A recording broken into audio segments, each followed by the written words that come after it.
Buenos días, mis estimados estudiantes.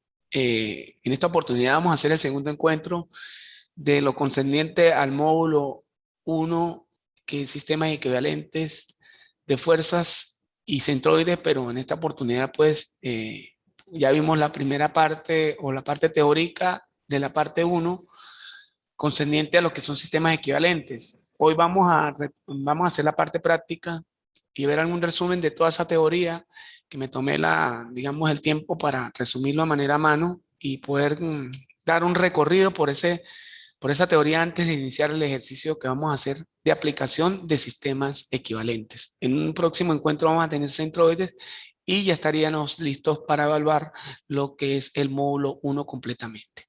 Bueno, vamos a iniciar la clase de hoy haciendo un resumen de la parte teórica. Ya nos ha hablado que un sistema equivalente de fuerzas inicialmente íbamos a tener, como se muestra aquí, varias fuerzas que están aplicadas en un punto y cada una de esas fuerzas iba a producir un momento con respecto a este punto A.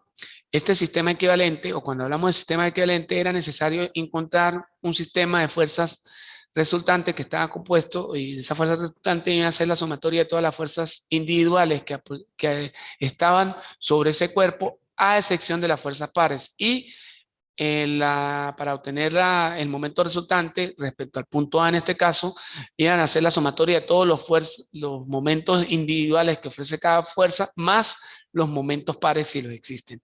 Fíjate que este radio vector se calcula desde el punto A hasta cada uno de los puntos de aplicación de la fuerza. Fíjate que para calcular, perdón, este radio sería desde el punto A hasta cada uno, hasta el punto de aplicación de la fuerza principal. Este radio A, este radio R, va a ser desde el punto de momento hasta el punto de aplicación de la fuerza. Y ese punto equivalente que vamos a buscar, porque fíjate que para retomar la idea, cada una de estas fuerzas tiene un punto de aplicación sobre este cuerpo.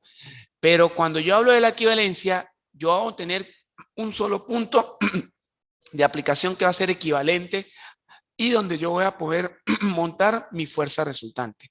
¿Ok? Entonces, para calcular ese radio, este punto de aplicación va a estar en el plano, puede estar en el plano 0, 0, y, z, x, 0, z, x, y, 0. Entonces, aquí vuelvo a reforzar que antes de obtener el sistema equivalente o obtener el sistema resultante, que ya lo dije que para la fuerza resultante va a ser la sumatoria de las fuerzas individuales, aplicadas al cuerpo, y la sumatoria de los momentos van a ser la sumatoria de los momentos individuales más los momentos pares si existen. Ahora, para determinar lo que es el sistema equivalente o el efecto que produce sobre el sistema, vamos a tener dos tipos de sistemas equivalentes.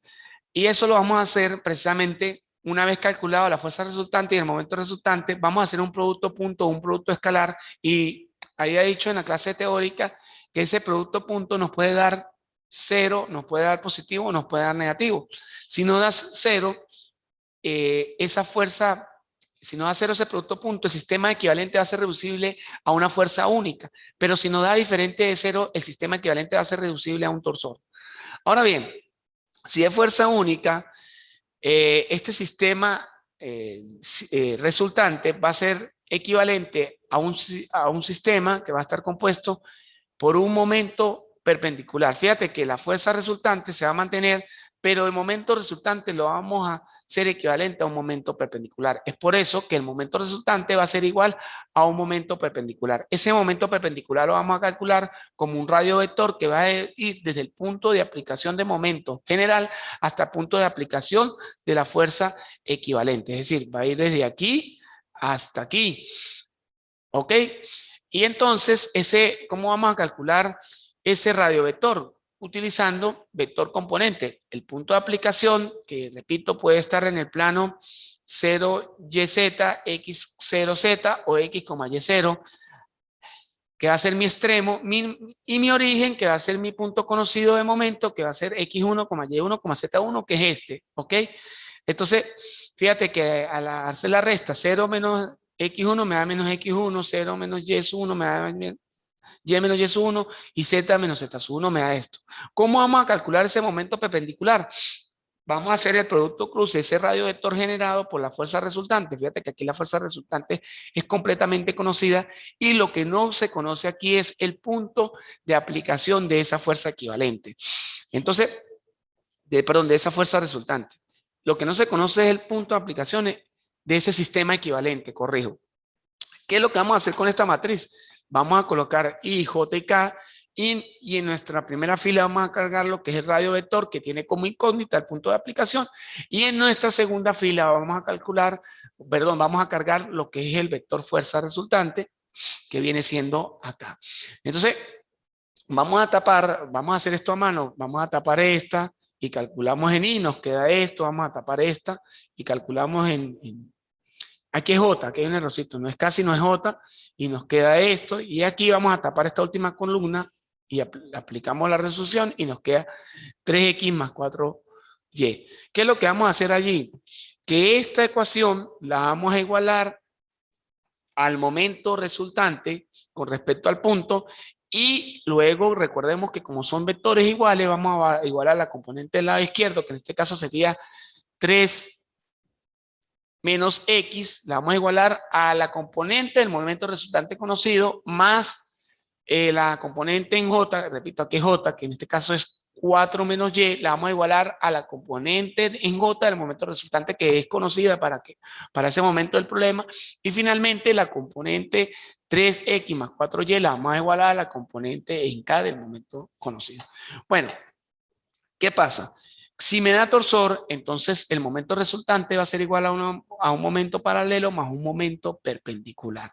Este momento paralelo lo vamos a poder conseguir por la proyección del momento resultante sobre una recta L, pero a manera de fórmula y reducido, vamos a tener que ese momento paralelo va a ser el producto punto de la fuerza resultante por el momento resultante respecto al punto entre el módulo de la fuerza resultante.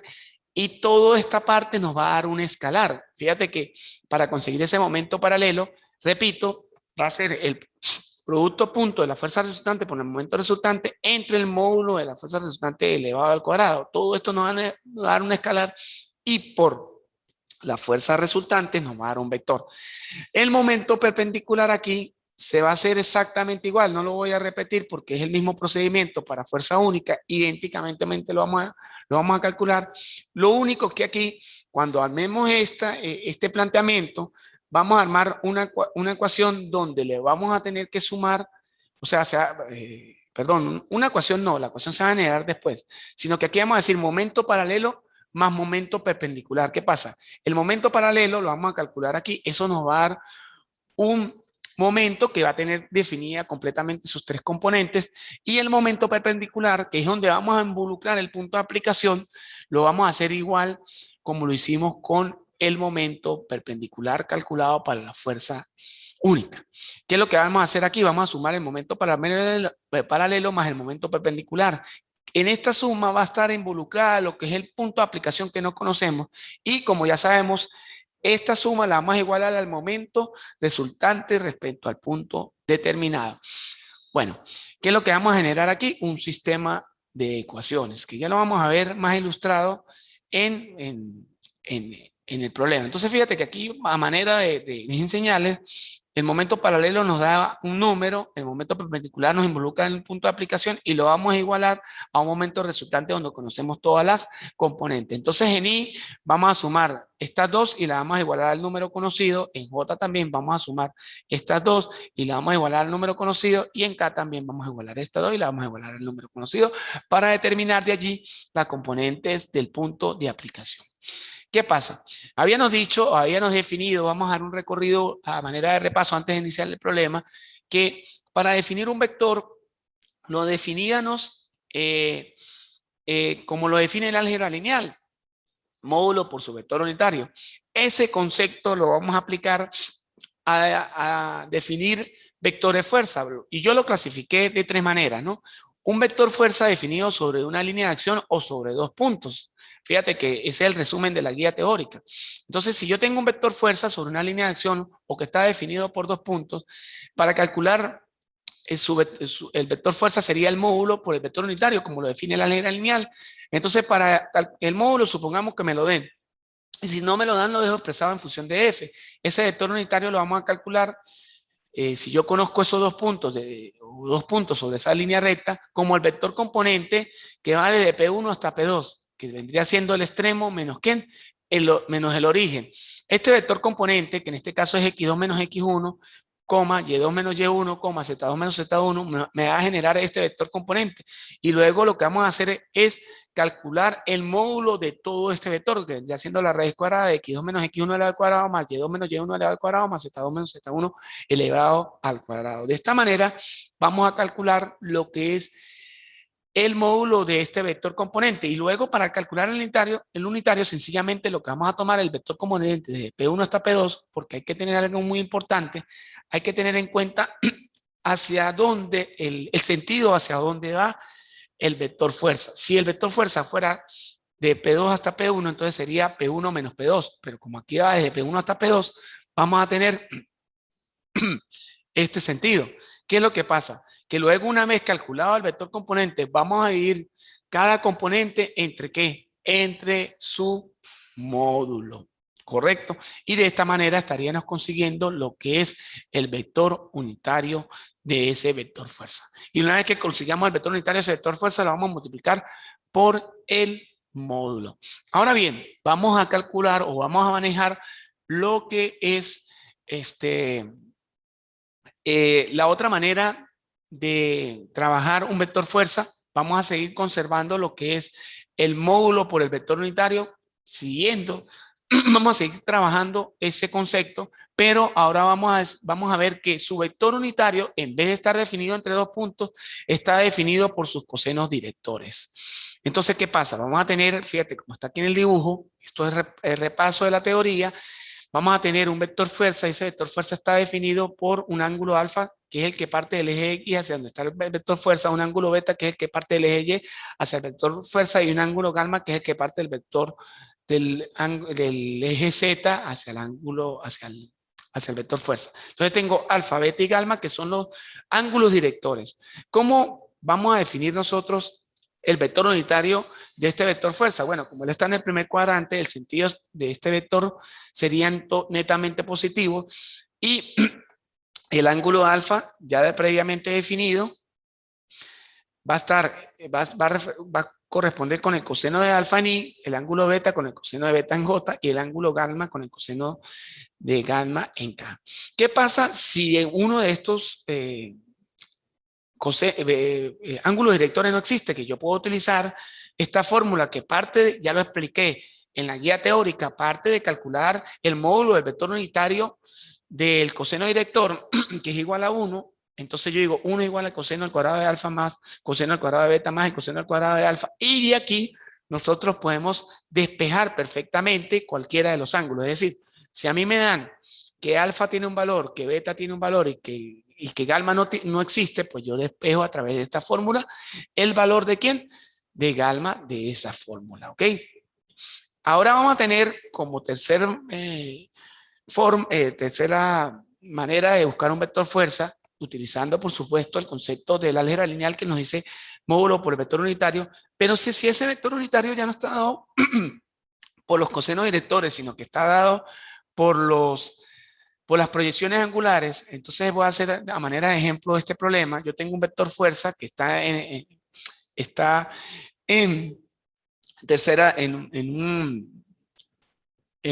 un espacio que está definido por X, Y, Z. Si está en el espacio, entonces este vector fuerza tiene una proyección sobre el plano XY, como se muestra aquí en la figura.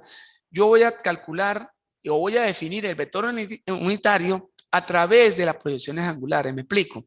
Este vector está en el espacio y está proyectado en el plano XY. ¿Qué pasa? Yo voy a definir las componentes de mi vector unitario. X, Y y Z. Bueno, aquí coloqué primero Z, ya le voy a decir por qué. Porque Z es la primera que voy a definir, porque si yo trazo una paralela Z, como la que se ve aquí, el ángulo que forma va a estar dado, está dado ¿por quién? Por tita. Entonces yo voy a trabajar primero con el plano que Z, fíjate para que me entiendan aquí, Para yo poder desglosar las componentes de cada vector unitario, voy a partir esto en dos planos. Un plano diagonal que va a estar compuesto por el eje por el eje Z y esta línea punteada que se aprecia aquí, que es la que está intermedia entre el eje X y Y, vendría siendo mi otro eje, que es la proyección del plano XY. Entonces voy a formar un plano diagonal que está formado por los ejes Z y el eje combinatorio XY. ¿Qué pasa? Si yo ahora veo esta fuerza en ese plano diagonal, es como si yo estuviese pasando una pared diagonal y oído, yo voy a, el ángulo que forma la fuerza con este plano, con este eje XY, va a estar dado ahora, visto en este plano, por un triángulo rectángulo, donde completo lo que es el triángulo de fuerzas. Del origen parto un vector, perpendicular busco en su extremo. Entonces, fíjate, voy a utilizar la razón trigonométrica seno, diciendo cateto opuesto cateto opuesto entre hipotenusa, que en este caso es la fuerza, y voy a utilizar la razón trigonométrica coseno, que es cateto adyacente entre la fuerza. ¿Qué pasa? Si yo de aquí quiero despejar la componente del vector unitario en Z, fíjate, en este triángulo está paralela, digo Z va a ser igual a cateto opuesto, que vendría siendo Z entre la fuerza. Si yo despejo la fuerza, sería fuerza por el seno. Lo que pasa es que esta fuerza no la vamos a meter porque esta fuerza ya está aquí arriba definida, ya está factorizada. Simplemente voy a trabajar con el vector unitario. Entonces voy a decir, en Z, si yo quiero proyectar esta fuerza aquí, la proyecto por el seno de tita, de phi, perdón, en K. Ahora bien, ¿qué es lo que pasa ya cuando proyecto esta fuerza aquí por el seno de tita, de phi, corrijo, de phi, en K, ya queda totalmente definida la componente del vector unitario en K. Ahora, ¿qué pasa con X y Y? Que ahora me vengo para el plano. Yo debo proyectar primero esta fuerza sobre proyección del plano XY. Pero ¿cómo la proyecto? Esta fuerza la proyecto a través de ¿qué? Del coseno de phi. Quiere decir que Y y X van a depender de que yo primero proyecte esta fuerza sobre ¿quién? Sobre el eje proyección XY. Por eso es que dependen del coseno ambas, porque para yo proyectar esta fuerza de este triángulo la debo llevar en su cateto adyacente por el coseno de phi. Ahora, yo me voy aquí, voy a analizar ahora lo que es la proyección de plano XY y agarro, vamos a ver si me sale aquí, es como que yo tuviese este plano, y vamos a ver si se ve aquí la regla. Ajá. Mi plano X es este y mi plano, perdón, mi plano Y es este, lápiz, y mi plano X es este. Si yo lo miro ahora así, lo acuesto, mi plano es X Y es este, perdón, y X es mi regla. Y sobre este voy a ver una línea punteada, que va a estar así. Esta es mi línea punteada, no sé si se logra ver aquí. Esta es mi línea punteada. Entonces, visto eso, fíjate que ese plano, visto así, el ángulo que se va a formar, vamos a ver si me sale. El ángulo que se va a formar es este. Este es el ángulo que va a formar el eje X con la proyección, con esta proyección que es mi hoja. Este es mi eje Y, este es mi eje X, este es mi ángulo proyección. Ahora, ¿qué pasa? Fíjense, yo lo miro aquí. Yo debo llevar esta proyección ahora al eje X y esta proyección ahora al eje Y. ¿Cómo la llevo al eje X? Lo que ya a esta proyección que yo le haya completado triángulo de fuerza me va a quedar saliendo del origen. Igual manera le voy a completar triángulo de fuerza. Del origen parto un vector por el eje X y perpendicular busco un extremo por el eje Y. Esta proyección la voy a llevar al eje X y la voy a llevar al eje ¿qué? Al eje Y. ¿Cómo la llevo al eje X? Multiplico por el coseno de ¿quién? De tita, ¿lo ven aquí? Entonces, lo que ya tenía, que era coseno de phi, ahora lo multiplico por el coseno de tita. Y para llevarlo al eje Y, multiplico ahora por el seno de ¿quién? De tita. Y me queda positiva. Ambas me quedan positivas porque fíjate que cuando le completé el triángulo de fuerza, del origen partí un vector, me queda en dirección positiva al eje X, perpendicular partí un vector, me queda en dirección positiva al eje Y. Entonces me van a quedar en el eje Y coseno de phi por el seno de tita y en el eje X coseno de phi por el coseno de tita. ¿Ok? O sea, en J me va a quedar, repasando, en X me va a quedar coseno de phi por el coseno de tita en Y, en Y me va a quedar coseno de phi por el seno de tita en J y previamente, que era el más fácil de definir, en Z la componente del vector unitario, me va a quedar seno de tita, de phi en K, perdón. Una vez definido ya el coseno, el vector unitario, me va a quedar que la fuerza va a ser el módulo por el vector unitario. ¿Quién es el vector unitario? En I es coseno de phi por seno de tita en I, más en J va a ser coseno de phi por el seno de J, y en K va a ser más el seno de phi en K. Posteriormente vamos a tener ahora que para yo proyectar, una vez visto y parte del repaso, para yo proyectar una fuerza sobre un vector, fíjate, proyección de una fuerza sobre un vector o sobre otra fuerza, yo tengo, generalmente a mí me dan el módulo, supongamos que me dan las tres cosas, me dan el módulo y me dan el vector fuerza y me dan el vector unitario, tengo la manera de definir todo eso. Entonces yo voy a proyectar esta fuerza sobre esta recta L. ¿Cómo lo proyecto? Fíjate que para proyectar sería el módulo del vector proyección por el vector unitario donde va a recaer la proyección de ese vector. Me explico. Si yo voy a proyectar esta fuerza sobre este vector, sobre esta recta L, entonces el módulo, ¿qué vendría siendo? El módulo vendría siendo el vector fuerza por el vector unitario de la recta L. ¿Ok? Este vendría siendo el módulo. Recuerde que es, para calcular esta proyección modular sería fuerza vectorial por el vector unitario donde va a recargar, por el vector unitario, por el producto punto, producto escalar del vector unitario donde va a recaer esa proyección. Esto me da un escalar. Y para buscar lo que es la proyección del vector como tal, de manera vectorial, lo multiplico nuevamente por el vector unitario. Entonces, esto me da un escalar por un vector, me vuelve a dar nuevamente un vector. Y aquí está el repaso de lo que ayer terminamos de ver, de lo que eran cargas distribuidas. Yo les dije que ayer vimos de manera modular y habíamos hablado de lo que eran cargas distribuidas uniformes y cargas distribuidas no uniformes o variables, ¿no? Que hablamos de lo que era una carga distribuida rectangular que era uniforme y una carga distribuida no uniforme que se clasificaban en triangulares, rectangulares y en trapezoidales, que para efectos del trapecio había que separarlos en una carga distribuida rectangular y una carga distribuida triangular, ¿ok? Bueno, entonces, aquí, en modo de simplificar, la carga distribuida, vamos a hacer un ejemplo aquí, mira. Yo tengo una carga distribuida uniforme sobre el eje X y esa carga distribuida uniforme la debo concentrar a través de ¿qué? De la fórmula que dice que es W por L. Si a mí se me olvida el área de un rectángulo, W por L, y yo debo aplicar esa fuerza ahora concentrada en L medios del rectángulo, ¿sí? Que vendría siendo L medios. ¿Qué pasa? Si yo esta carga, por decir, está... como está aquí, está reposando sobre el eje X, pero está inclinada con respecto al eje Z. Es decir, vamos a ver si me puedo explicar aquí un poquito. Yo tengo el eje Z y el eje X que apunta hacia mí, desde el eje Z, y el eje X que apunta hacia mí, y la carga distribuida va a estar ahora aquí. La carga distribuida, que es un rectángulo, la voy a montar sobre el eje X. O sea, vamos a mirarlo más o menos así. Se logra ver ahí. ¿Sí? Va a estar así. O sea, ella va a estar inclinada con respecto al eje ¿qué? La regla es el eje Z. Va a estar así. Y va a formar un ángulo ¿qué? Un ángulo phi, que es este que está aquí. Entonces, ¿qué pasa? Cuando yo la concentre y la mire en el plano YZ, yo voy a mirar es una recta que entra al origen.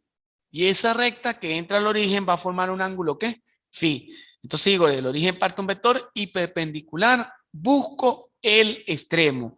¿Qué pasa? Que yo voy a descomponer esta en el eje Y y en el eje Z. Entonces, ¿qué pasa? ¿Por qué X vale en su vector unitario vale 0Y? Porque sencillamente no está definida.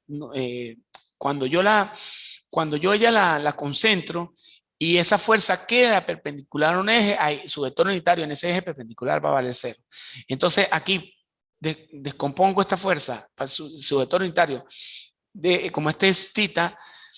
Cuando yo la descompongo en el eje Y del origen parto un vector perpendicular, busco un extremo, en el eje Y me queda seno de phi en I, y porque en Z me va a quedar por el coseno, porque cuando yo la descomponga aquí me va a quedar, que es el cateto adyacente que está relacionado con el coseno de phi, y me va a quedar menos I porque está contraria al eje Z. Cuando le completé el triángulo de fuerza que dije que dije aquí, del origen parto un vector perpendicular, busco su extremo, esta flecha me quedó contraria al eje Z, al eje Z positivo. Luego, el vector unitario de la vector fuerza concentrada va a ser 0 en I más el seno de phi en J menos el coseno de tita de phi en K. Lo mismo ocurre, aquí hay unos ejemplos para cargas distribuidas rectangulares y para cargas distribuidas, otro ejemplo aquí, que lo pueden analizar. Antes de que se me vaya la idea, esta fuerza estará aplicada en un punto espacial que quedaría así. Ese punto de aplicación de esa fuerza quedaría como L medios, 0, 0, así de esta manera. L medios, 0, 0, ¿sí? Porque fíjate que entonces ese punto estaría aquí a L medios, pero si lo ubicamos ahora en el espacio, no tendría componentes ni en Y ni en Z. Entonces, por eso es que ese punto me queda L medios, 0, 0, ¿correcto? Entonces, bueno, ahí hay otros ejemplos de cargas distribuidas que la van a analizar ustedes previo. Aquí hay un ejemplo también de una carga, un tercer ejemplo de una carga distribuida triangular. Entonces, en este ejemplo, esa carga distribuida está en el plano que YZ, cuando la concentre, ella me va a quedar, que cuando la concentre va a ser W por L entre 2, pero para efectos de sus centroides, yo lo voy a definir de la siguiente manera, como esta opción. Como yo voy a buscar ese punto en el espacio y simplemente cuando lo concentren va a quedar a 2/3 del ángulo agudo, porque recuerden que también lo puedo mirar a 1/3 del ángulo recto, pero aquí me conviene mirar a 2/3 del ángulo agudo. Y entonces ese punto de aplicación, vamos a ver si lo puedo ver aquí. Voy a dar una hojita aquí por aquí. Vamos a ver si me sale.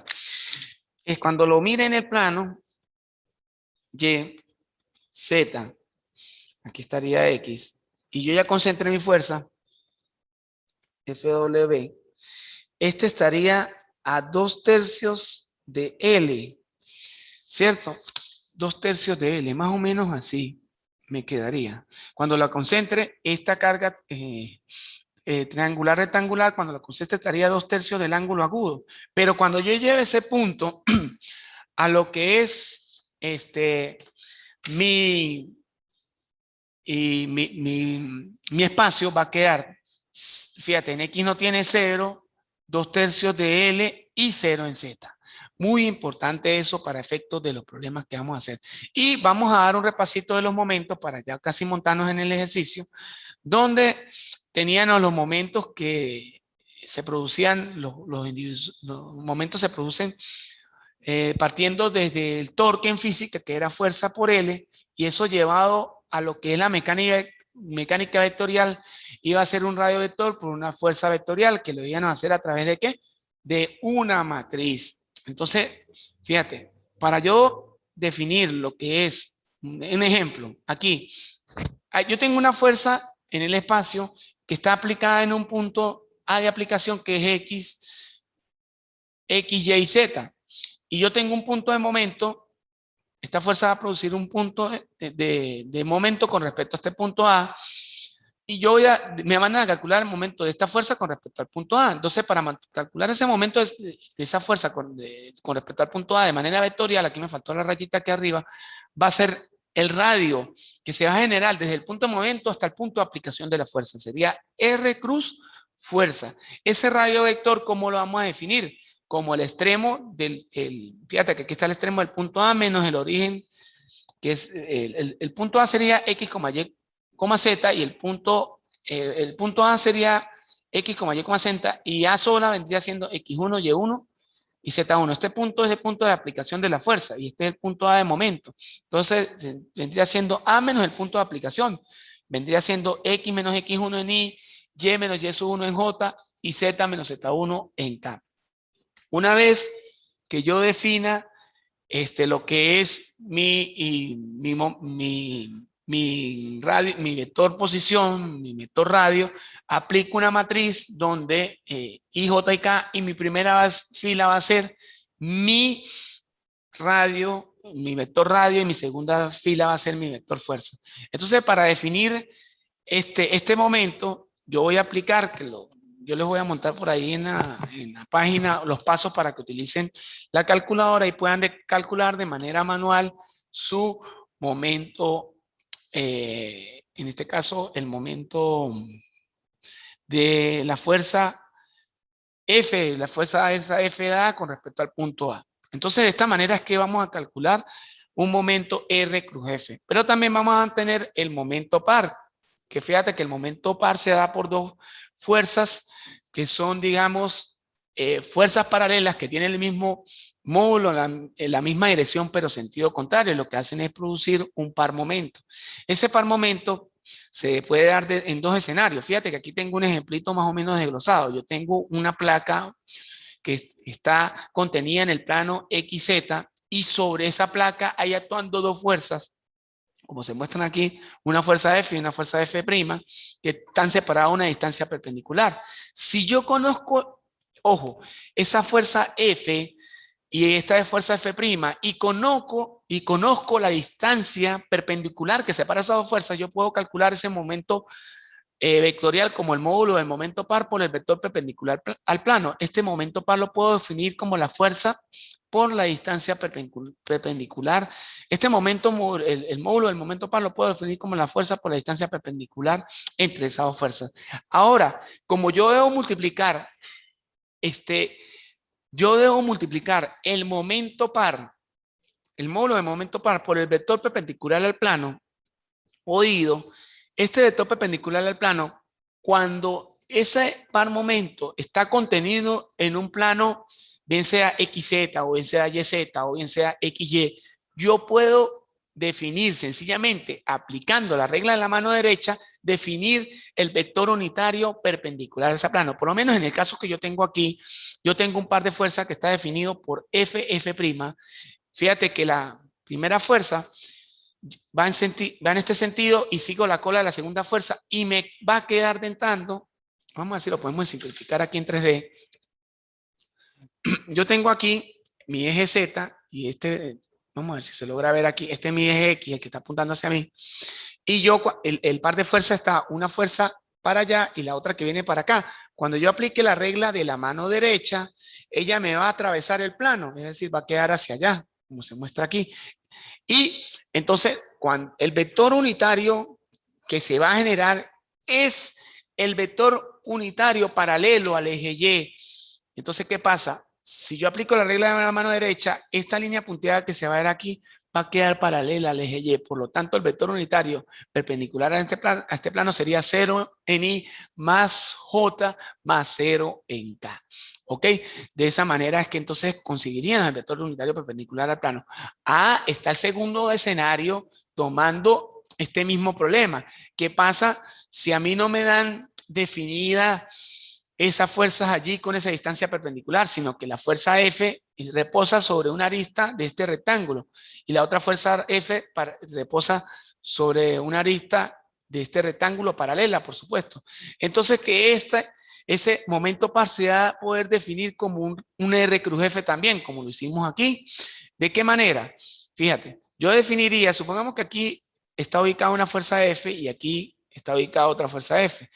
Yo definiría un vector componente que esté contenido en esa placa a favor de la fuerza. Por decir, si yo tengo una fuerza aquí, yo definiría por lo menos el punto en sentido del giro, un vector componente PAB, y partiendo del origen de ese vector que definí a favor del giro, uno en contra del giro, que vendría siendo el vector componente P sub A. Esto, repito, esto cuando no me den ni la fuerza ni la distancia perpendicular, sino que me den la fuerza sobre las aristas de esa placa y yo pueda definir estos puntos.